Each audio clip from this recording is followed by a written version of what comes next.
they can't name the person that it is, and therefore the knock-on effect that we've had is everybody is speculating who it is, which of course could be very libelous, particularly online. So you've seen a slew of presenters like Gary Lineker, Jeremy Vine, and Rylan all coming out and saying it's not me, Gov, and just trying to deflect from them because they don't want their reputations hurt.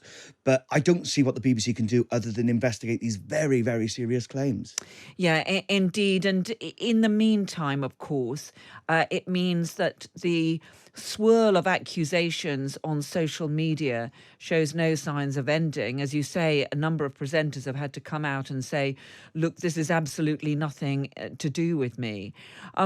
As you say, until the person involved themselves decides that they want to identify them, or the BBC decides that it is time to identify them, there's no real way around this, is there? Well, the BBC have said they're going to make this as swift and sensitive as possible. So hopefully we should hear something this week on the investigation. It's a pretty easy case, you would think. Did he send the pictures? Did he pay for them? And have the people who are accusing him of doing this, have they got evidence? So as soon as that is established, but what we found out today is that the BBC have now referred this case to the police, which could extend how long it is investigated.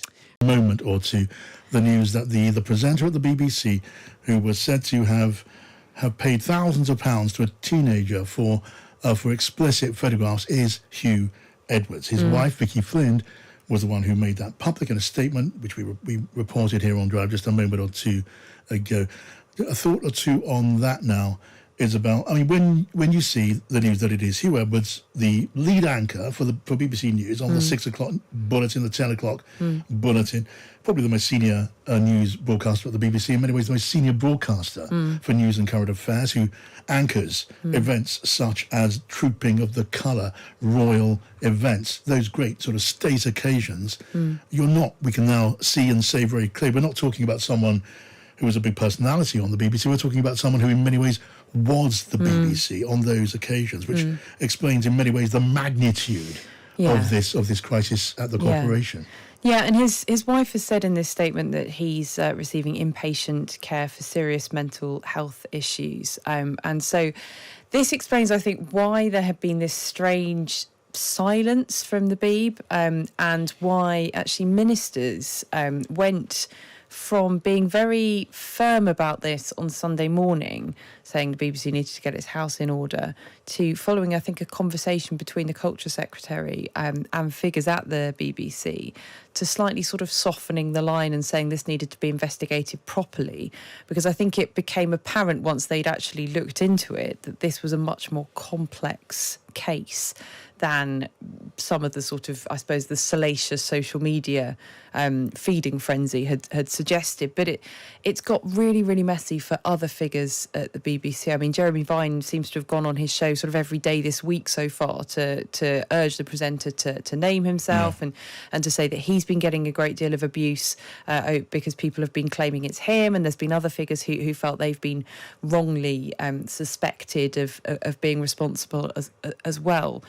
So it's clearly something really deeply awful is happening for Huw Edwards and his family, but I think there are questions about the duty of care from the BBC to its other presenters as well. Yeah, well, indeed, and the news that we've now heard just a moment or two ago, it goes a very long way to explaining it was obviously an acutely sensitive matter for the corporation from the beginning, from the time of the first reporting by the Sun newspaper. But now we know the identity. Those sensitivities are just magnified and magnified again. And given what we've heard now, this evening, we are talking about a story which is a hugely important public story in the eyes of so many people, but also a story of human anguish to so many people on so many different levels. Let's get the thoughts now of Professor Ivor Gaber, who's a professor of journalism. Welcome to you, Ivor. Thank you, John. And just in case you hear noise in the background, I'm at Wimbledon at the moment. You're at Wimbledon. Well, okay. Well, don't interrupt the play, Ivor. If you can, in as far as you can speak freely, what are your thoughts on what you've heard?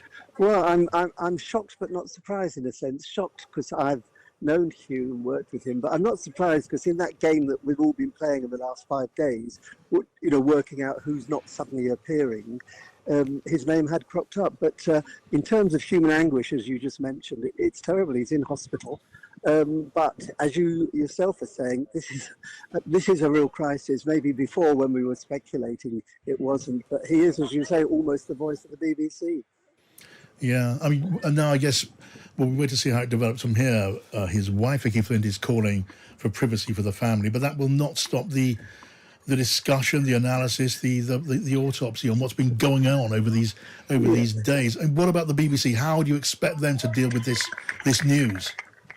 Well, I mean, as you said earlier with your interview with Isabel, it explains why they've been walking this tightrope. I think they've now got to be totally transparent. I mean, Vicky's statement didn't actually accept that didn't say anything about the allegations, just said what a terrible time it's been for him. Yes. So that is still very open. I think the BBC now has to do, it's not quite a mea culpa, because as employers, they have a duty of care, and that's it, being told that Huw was in hospital. It put them in a terrible dilemma, but now, I won't say all bets are off, but they've really got to say everything they know, I think. I mean, my first thoughts are sympathy. I mean, I would regard Huw as a friend. He's not someone I ever worked with, but I worked alongside often. We used to see each other, not very often, but socially, and I've admired him as a professional. Likewise, I'm full of admiration for Vicky. I've worked on programmes or been a guest on programmes which she's produced at the BBC. She now works as the main producer for Robert Peston. I think this is a courageous decision by her in, obviously, as she says herself, a very, very painful circumstance. So one has, human sympathy. However, one has to remind ourselves that yesterday, amongst the things he said, the BBC Director General, Tim Davies, said that he felt there was legitimate public interest in this story, the conduct of a very senior figure, as you say, the man who commented on the coronation, the death of the Queen, the voice of the BBC.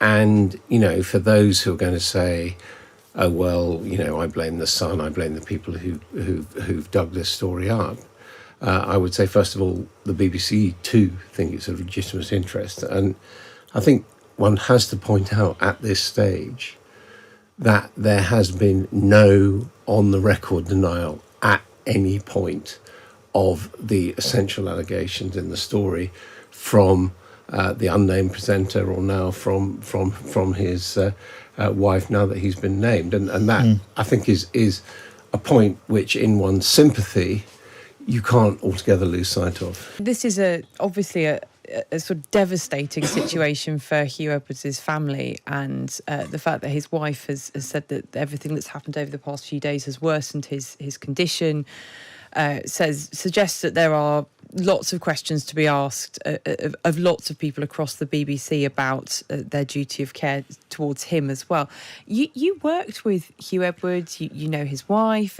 Yes. Just tell me about your reaction to what's happened. Well, I suppose the first reaction is what a desperately sad situation this is. This was always a story of personal anguish on the part of human beings and their families from the original allegation, and it never ceased to be that. And the fact that we were talking, we now know about Huw Edwards, but we always knew about a senior BBC presenter, made it a matter of not just public interest, but legitimate public interest.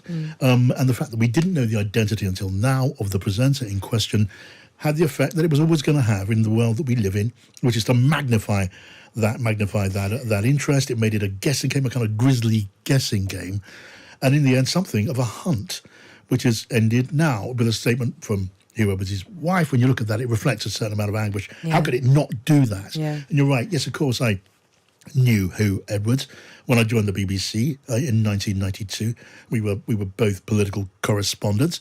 He, at that point, was clearly marked out for stardom by the BBC. Just as I was joining, very soon after that, he was appointed to be anchor for the 1 o'clock news, which then was clearly seen as being a step on the way to greater seniority, to become, as he duly did, the anchor for the 10 o'clock news, the flagship bulletin of the BBC, as well as the 6 o'clock news. And with that went all of what goes with that. In the case of Huw Edwards, he presented Trooping of the Colour, royal occasions. He was, in a very real way, in a way that we once thought of David Dimbleby, as being the voice of the BBC, which makes him something of a national institution. Yeah. And so the sensitivity about it is easily understandable, especially now and especially against that context. And in the light of these revelations from Huw Edwards' wife, it's just another big turn in the story. I think what we do have now are, well, as well as a personal, painful drama for families involved with all of this, including Huw Edwards' own family, we've got all sorts of nagging questions which are now over the BBC. There's the handling of this affair from the start, since the time of the original reporting by the Sun newspaper. They were difficult. I mean, yesterday we heard the Director General of the BBC describe them as damaging for the BBC, and he was referring principally, I think, to the way the complaint was handled, the way it was not moved and acted upon quickly. He spoke about the need for red flags at all levels of the corporation in dealing with not just this set of accusations, but accusations like this. And look, life being what it is, there will be other accusations, maybe not quite like this, but they will be. Yeah. And those are difficult questions for the BBC. Now, on the front page of the Times today is a picture of one of the most famous men in Britain, although you haven't seen him for a while. The BBC newsreader Huw Edwards, who's been on our screens at the BBC for 40 years, has resigned. He was accused of paying a young person £35,000 and receiving explicit pictures. We can talk to the Times' Andrew Billen, who interviewed him just days before he stopped working at the BBC. Morning, Andrew. Morning, Esma. Do you, maybe there's an air of inevitability about this, I don't know, but the manner of it is quite, interesting in that it's not the warmest of statements from the BBC. No, there's stories, aren't there, of the lawyers being all over the statement, but it does seem to me extraordinary that the man who presented the flagship bulletin, the BBC News at 10, for 20 years, leaves without even a word of thanks for his work. I think the inevitability is right. I haven't spoken to Huw since I met him just before the story was broken by the Sun last summer, but you assume there are mental health difficulties there. He's not fit really to return to that job because of the rumours, the scandal, and he's just that the trust between that's so important for an anchor man with his audience has been broken. And this is on medical grounds. I think that one of the statements said, and you remember that I'm just rereading your article. His wife at the time, when she named him, said once he's well enough to respond to these allegations or to these stories or whatever it was at the time, he will. But that seems that it's a while off still. Certainly, and the investigation that the BBC launched into his conduct and the way the BBC administration responded to it has gone nowhere really, because they haven't been able to talk to him. He hasn't been well enough to explain his conduct or put his case. And it's a tragic situation for a man who wanted so much to be the number one anchorman in Britain, and for 20 years was, and finally in 2019 got to host the general election coverage for the BBC, which it was extraordinarily difficult to extract David Dimbleby from that seat. He'd done it for 10 general elections, and Huw had finally got in there, and I think was hoping certainly to do one more election and maybe more than that. Do you think that though that I was going to say who will replace him kind of permanently, and actually, but I wonder if it matters. If we've been asking this question 10 or 20 years ago, it'd be a big deal because it was a big coveted job. And I'm not saying that it's not, but I think that I don't watch flagship news programs anymore, and I don't know whether I'm typical or not. But I wonder if it matters so much really who takes over. We probably go to bed a bit early for the news at 10 on either side. Yes. I think you're right. There's so many more places you can get your news now. The audiences for the flagship programs have gone right down. So there isn't that bond between the viewer and the guy. It was always a guy, by the way, wasn't it? The anchor man, the voted voice who would deliver the news, good or bad. But I'm absolutely fascinated by anchors. And so I just rushed out to get my copy of the Radio Times to see who would be presenting the local elections next Thursday on May the 2nd on the BBC. And the listing is 11:40 p.m. The BBC's correspondents reporting the outcomes of the council and mayoral elections taking place in some parts of England. Oh, That's it. oh dear. Who's doing it? Who knows? Who cares? Listen to Times Radio if you want the local elections, Andrew. That's what I'd say. Okay. I'm glad to hear you'll be there. I'll be there. Yeah. Just finally, again, I suppose we're talking generally, really, I suppose now, because we've had certain MPs in the spotlight for stuff they've done. There were these allegations, although the police said there was nothing criminal around Huw Edwards. Are there any lessons that can be taken from people behaving in a certain way in their private lives that then become public? I think if it had been almost any other reporter on the BBC who'd been on the front pages for non-criminal reasons, they would probably have survived. But I do think there's this thing about the anchorman, and maybe it's old-fashioned, maybe it goes right back to Richard Dimbleby and the BBC in the 50s. But the anchorman, the man who announces the Queen's death, who then guides us through the coronation of her successor, there's got to be some sort of integrity there that can be seen, vouched for, isn't talked about. I think maybe I'm old-fashioned about that. When someone leaves a work after 40 years of highly successful service to a company, it's usually marked by something, a few cringy speeches, a glass of warm wine, perhaps even a tear or two. But the BBC newsreader Huw Edwards got a 55-word statement. So what went on inside the BBC? The Times media correspondent has his sources at the corporation who've painted a picture for him. That is, of course, Alex Farber. Morning, Alex. Morning, Asma. Right. Tell us then, what is this picture?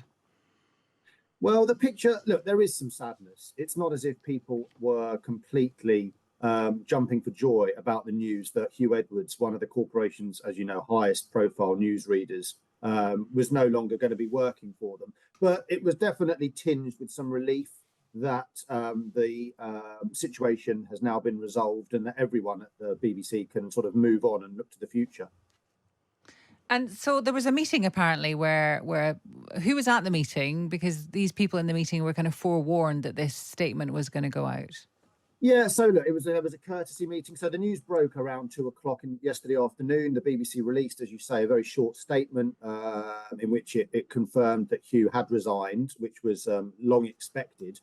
Just ahead of that, Deborah Turnis, the chief executive of the news division, she called in a number of people who have worked with Huw, specifically those working on the 1, 6 and 10 news bulletins, almost as a courtesy to say, look, this news is going to be coming out shortly. We know this has been hard for everybody, but we're now drawing a line on it, under it, and we want everyone to move on as we gear up for a busy election period. She didn't take any questions. I don't think the BBC is really keen to engage in much in what effectively boils down to an HR matter. Yeah. And it will be, really hoping that it can put this episode behind it and move on and start to look towards as to who's going to be Huw's sort of longer term replacement on the news at 10 as the face of the country's news, and also who's going to be taking charge of its election coverage as we get into the weeds of that. Yeah. So who's in the running for both those things? So we think that Clive Myrie is a potential front runner to take over from Huw. He's very much been a prominent face on the bulletin since Huw's absence over the last 12 months. Rita Chakrabarti, she's also been doing quite a few shifts. In terms of the election coverage, it looks like we're going to have Laura Kunsberg is going to be overseeing proceedings alongside Clive, and Nick Robinson. I also expect to sort of step up and perhaps take on the sort of Andrew Neil interviewer style interviews with the leaders. Okay, well, we won't be watching that because we'll be listening to Times Radio. Alex, thank you very much. That's Alex Farber, who is the Times' media correspondent. Huw Edwards was one of the most famous men in Britain, also a trusted figure because of his unique role as chief news anchor of the BBC. After a year-long spiral downwards, he is now in a state of disgrace. The former BBC News at 10 presenter has pled guilty to 3 counts of possessing indecent images of children. Now, Edwards was originally taken off air last summer after a story in The Sun about an unnamed presenter who had paid a young person tens of thousands of pounds for explicit images. In the end, his wife revealed that Huw Edwards was that presenter and said that he was suffering from mental health problems. Now, someone who knows Huw Edwards well is the Times' television writer Andrew Billen, who joins us now. Morning to you, Andrew.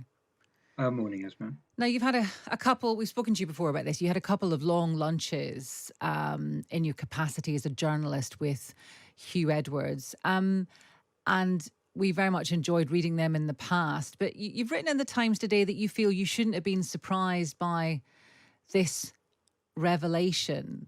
Why do you say that? And sometimes I feel that a lot of people who, have known people who then have some dark stuff that's gone on feel almost guilty that they didn't pick up on this stuff. And I mean, clearly, you have no reason to feel that way.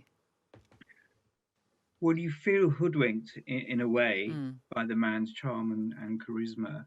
I had two, as you say, I interviewed him twice, and then I had lunch with him twice. The second time was the day before he disappeared from our screens just over a year ago. He's very funny. He's very gossipy. I thought he was vain and paranoid, but not in a clinical sense. He was very worried about his position at the BBC, how long he could stay chief anchor.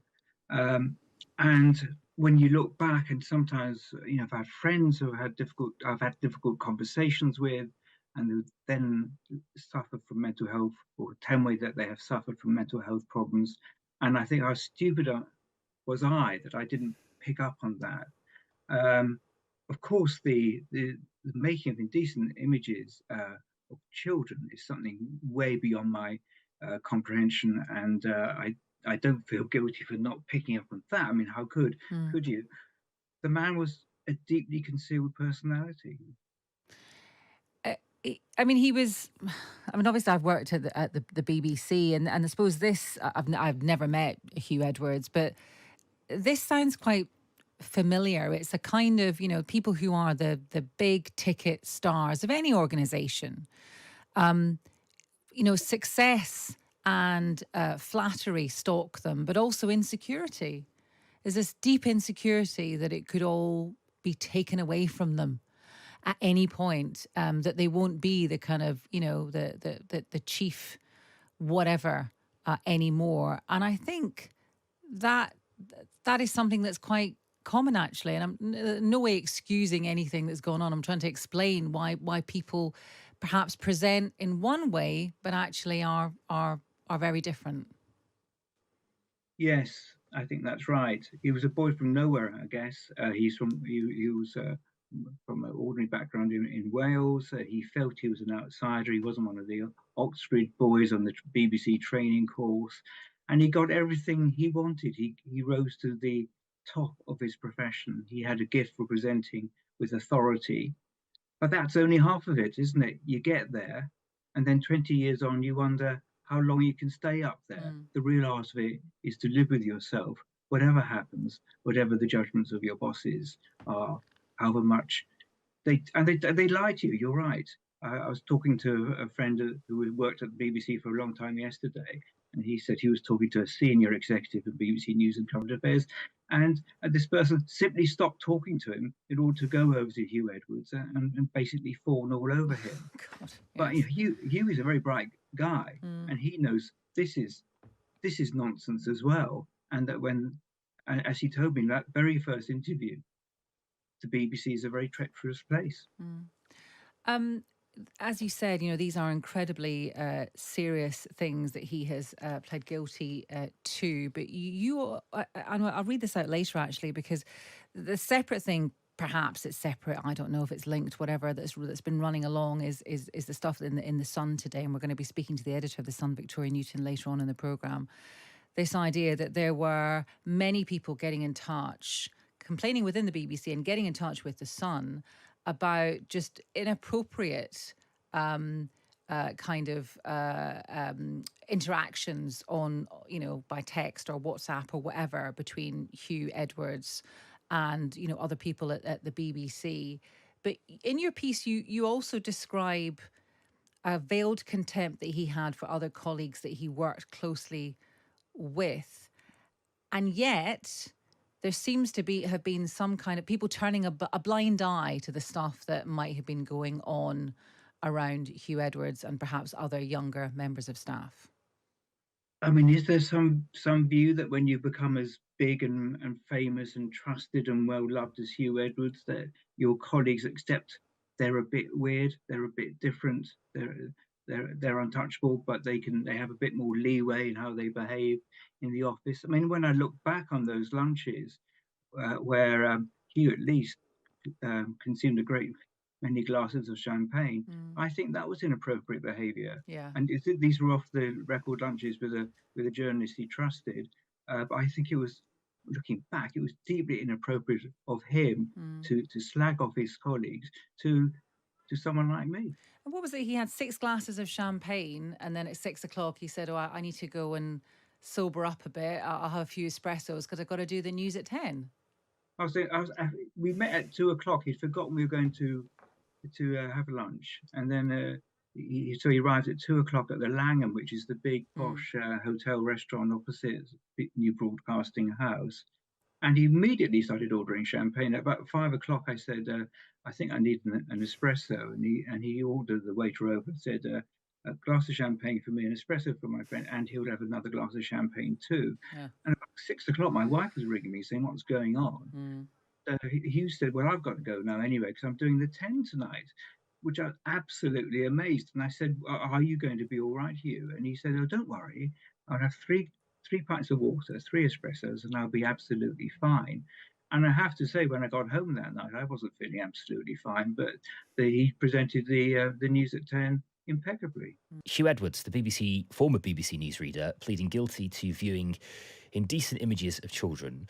Now we're getting the feeling that more and more difficult questions are swirling around the BBC. Let's speak to the media correspondent Alex Farber, who's been following this story. Huw Edwards was pled guilty to 3 counts of possessing indecent images of children, having exchanged some WhatsApp messages with a man who was later found to be a convicted paedophile. He's going to be sentenced at a later date, possibly mid-September. The magistrate asked for further information, and he indicated that he may well not have sufficient powers to hand down the sentence required, and it may have to go to a Crown Court. Later in the day, we discovered that the BBC itself was made aware of Edwards' arrest back in November regarding these allegations. He was subsequently charged in June, but it only the whole picture only finally fully came out this week, just days before his court appearance. And so there are questions, aren't there, Alex? How are the BBC answering them about what they knew and when? Well, the BBC has said that it would have taken decisive action and effectively dismissed Edwards had charges been brought against him whilst he was employed. At the point at which he was arrested in November, Huw Edwards was suspended by the BBC, but they suggest that an arrest in and of itself isn't a sackable offence. They continue to pay him. He was the third highest paid BBC star last year. He earned £479,000, and he continued to earn that salary right up until he resigned in April, which was shortly after the individual who he was received the messages from was convicted of his crimes. Okay, what comes next, Alex? There'll be a sentencing. Yeah, as I said, that's due. We're expecting it to be mid-September. I mean, before then, look, there is questions the BBC faces. Did it do enough? I mean, hindsight's a great thing. Did it do enough in November when it was made aware of the arrest? Is it right that it continued to pay Huw Edwards whilst it knew he'd been arrested? He had been handed a pay increase of around £40,000 the previous year. Was that the right thing to do? Is it able to claw back any of that money, which ultimately is licence fee payer funding? So the BBC does face questions. It's tried its best to. It says that it's handled the situation in the way that it felt it was best to do.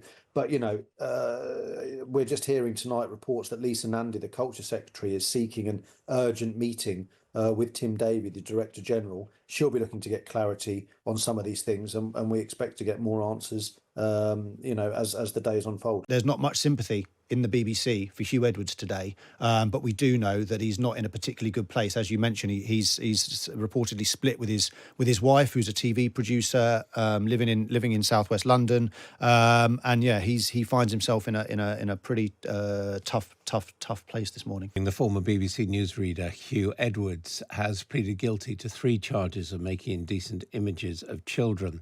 He appeared at Westminster Magistrates Court this morning, charged with the offences which relate to images shared on WhatsApp between December 2020 and April 2022. Well, joining us now is the Times media correspondent Alex Farber.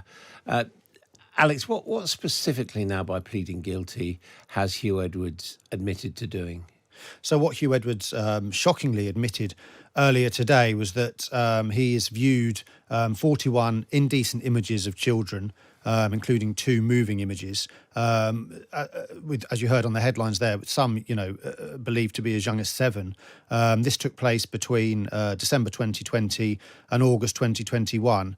36 of them were sent during an 8-week period, and these images, there was 7 which were the most severe of all images under law. So it really was quite shocking, surprising, and he pled guilty to all of the charges. And what happens next?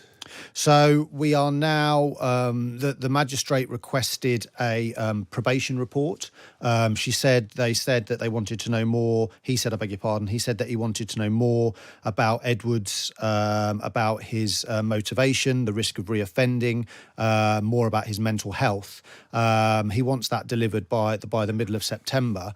And there's also to consider sentencing, which the magistrate said may not be within his power to do, depending on the length of the sentence. And that would have to be referred to a higher court, because, as I understand it, in the Category A section, the penalty could be as much as 10 years in prison. Yeah, that's right. As we said, these are very serious images, and they do carry jail sentences, and it may not be that a magistrate has sufficient power to sentence for long enough if that's the choice they choose to give. And what have we learnt about Huw Edwards' personal circumstances? Reports in the newspaper that he's separated from his wife. Yeah, I mean, he's long spoken about his mental health. He was suspended from the BBC a year ago over a separate incident revealed by the Sun newspaper, in which he was exchanging messages with a young person. He was suspended. He then resigned from the BBC on citing mental health in April. So, look, I mean, there's not much sympathy in the BBC for Huw Edwards today, but we do know that he's not in a particularly good place. As you mentioned, he's reportedly split with his wife, who's a TV producer, living in southwest London, and yeah, he finds himself in a pretty tough place this morning. And are there questions for the BBC to answer about how they treated him? He did stay on their payroll until quite recently. Yeah, there certainly are questions for the BBC. So what do we know? I mean, in the last few days, it's emerged that Edwards was arrested in November and subsequently charged around 4 weeks ago.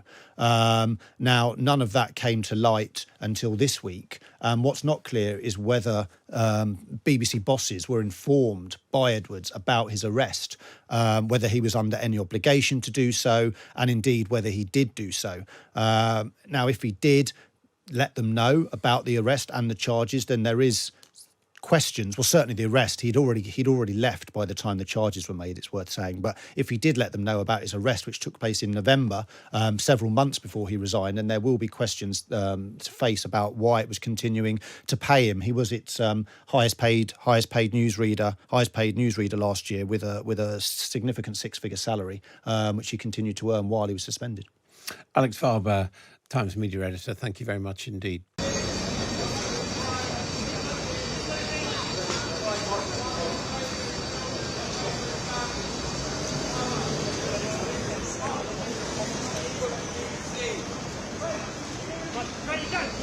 Who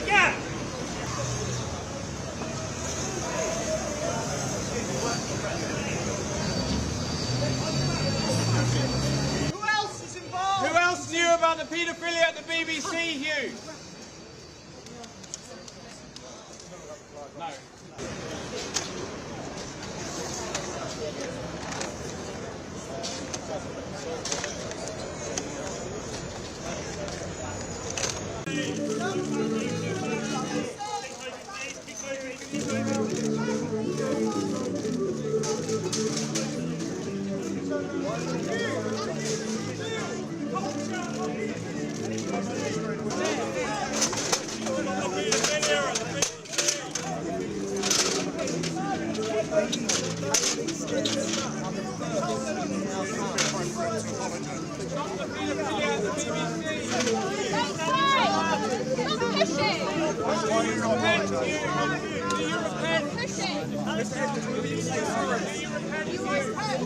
The BBC, Mr. Edwards.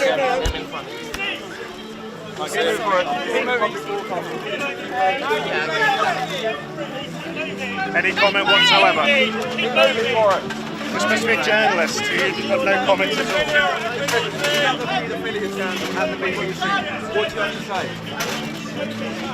Would it not be appropriate to apologise?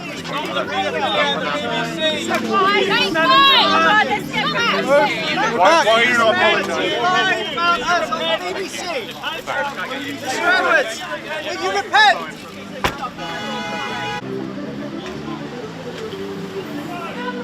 Off the road. I wish so, this car's gone flat.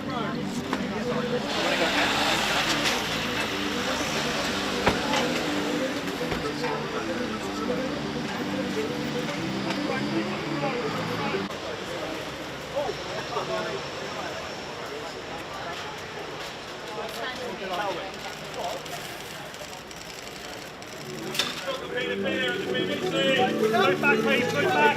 Come on. Keep moving, please, keep moving. Move back, please, come on. Come on, move back, please.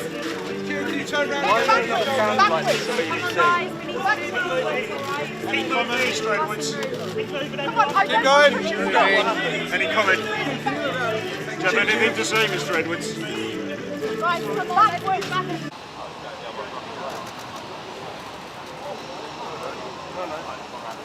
No, he's right there. Go on. Stop the paedophilia at the BBC. Stop the paedophilia at the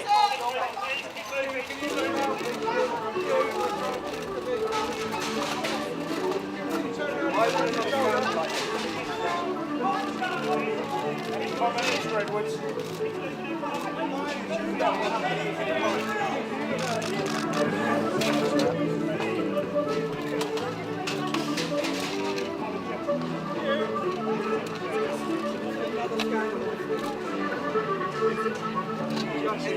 Turn round. You brought the public order off of this accused. Any comment whatsoever?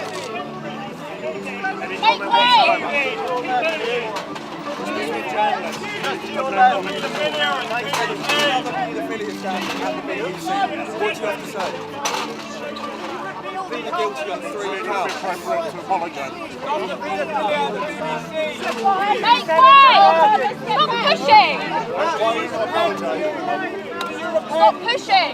Mr. Edwards, will you say sorry? Are you alright, sorry? Excuse me, are you alright? Sorry. Off the road, please. Off the road, off the road.